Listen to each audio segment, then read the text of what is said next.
Hi, and welcome back to Football Made Simple. In 2008, Jose Mourinho was appointed as the Inter Milan manager.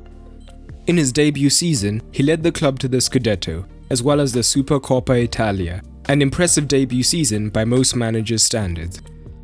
But it is the 09-10 team that is truly remembered, as he took a great team and made them legends, as they won the treble, becoming the first and so far only Italian club to achieve this. But what tactics led to this? In this video, we take a look. To appreciate the team, we need to look at the key transfers that occurred prior to the season. Inter lost some big names to retirement and transfers, the most notable being Adriano, Figo, Crespo, Bonucci, Vieira and Ibrahimovic. There were strong reinforcements in the shape of Quaresma, Thiago Motta, Diego Milito, Lucio, Pandev, Schneider and Samuel Eto'o. Now, let's get into the tactics. The first thing to note is that this team is renowned as a defensive one. And yes, it is true, when needed they could be hard to break down, but they were far from strictly defensive. In Serie A that season, they had the second most shots in general, as well as from open play. Only AC Milan had more possession than them, and no club in the league scored more than their 75, an average of almost 2 a game.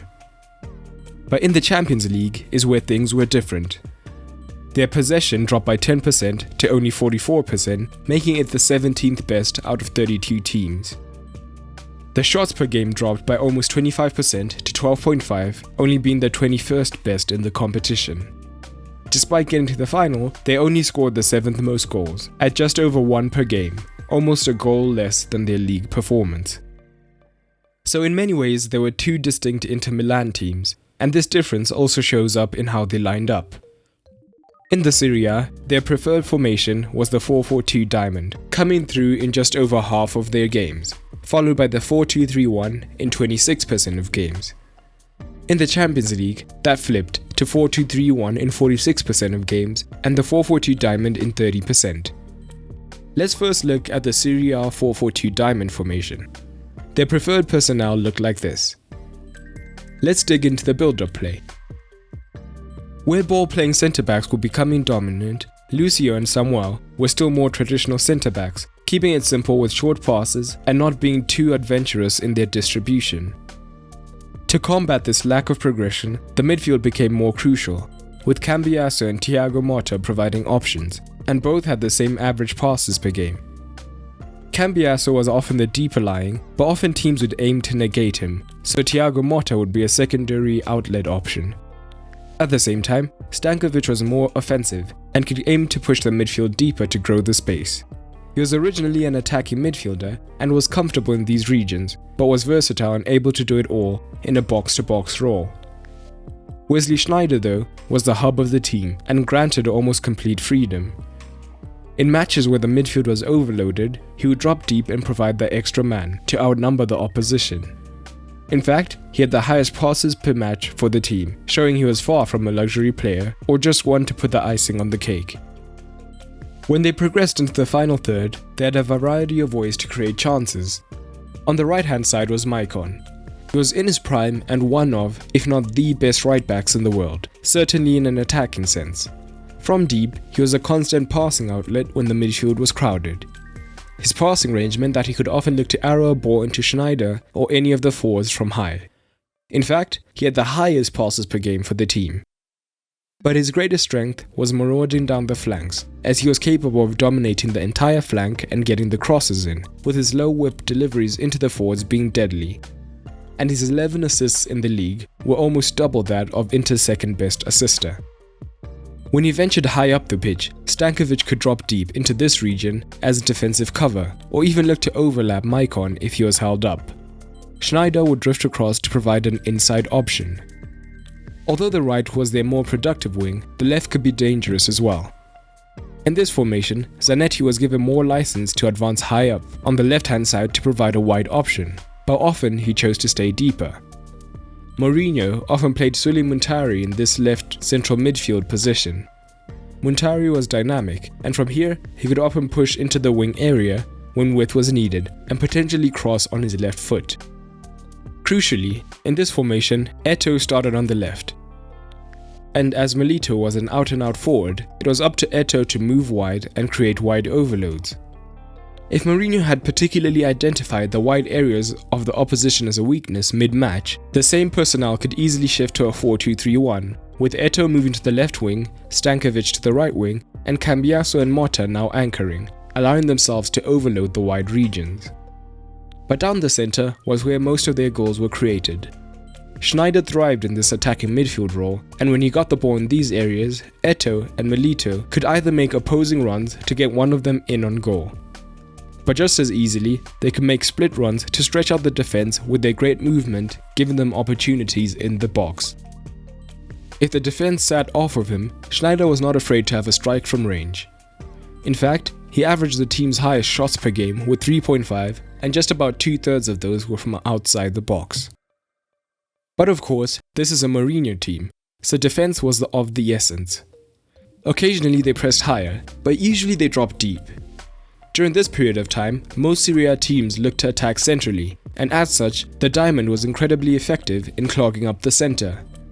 This would force opponents wide, and Inter had faith in the aerial ability of Lucio and Samuel to deal with the crosses. This would then launch the next phase of play, where Inter thrived, the counter-attack. One of the major ways they launched the counter was through Cambiaso, when he received the ball on the edge of the box. He had great passing range, and Eto'o in particular would pull out wide and Maicon bombed forward on the right, and he would look to spring either of them with a long pass. Alternatively, they could look to go directly to Sneijder, who would carry the team up the pitch with the ball at his feet, as he had great pace when dribbling with the ball. He could look to feed the forwards, who had great movement and create opportunities. In the Serie A, they were devastating on the break, scoring twice the amount of counter-attack goals than their second best team. Now, let's look at their Champions League formation. Many of their principles remained the same, so we'll focus on some key differences and advantages created. Firstly, the personnel now differed slightly. Goran Pandev often now played in the left wing slot, whilst Eto'o moved to the right flank. Cambiaso was joined by either Stankovic or Thiago Motta in the holding role. The initial attacking phases were similar, but a major difference was higher up the pitch on the left flank. Where Zanetti was previously granted some attacking freedom to advance high up the pitch, that now rarely happened, often helping to form a back three instead, or moving just ahead of the centre-backs.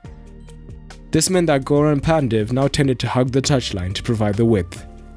In this phase, Eto'o would tuck in to create an extra option in the box. Sneijder's mobility became even more crucial to support Pandev, who was not a traditional winger, and Sneijder would pick up the ball to thread a ball into the box or attempt a cross. The partnership on the right between Eto'o and Maicon was fruitful. Often Eto'o attacked the box, allowing the right back to dominate the right flank by himself.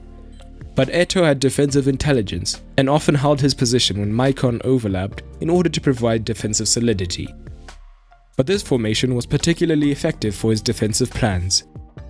In Europe, more teams used the width of the pitch effectively, including overlapping fullbacks. Pandev and Eto'o, both forwards, were willing to sacrifice themselves for the team, tracking the fullbacks manfully into their own half. In addition, with just two central midfielders, Sneijder would often drop into the midfield when defending, meaning they formed a 4-5-1 block.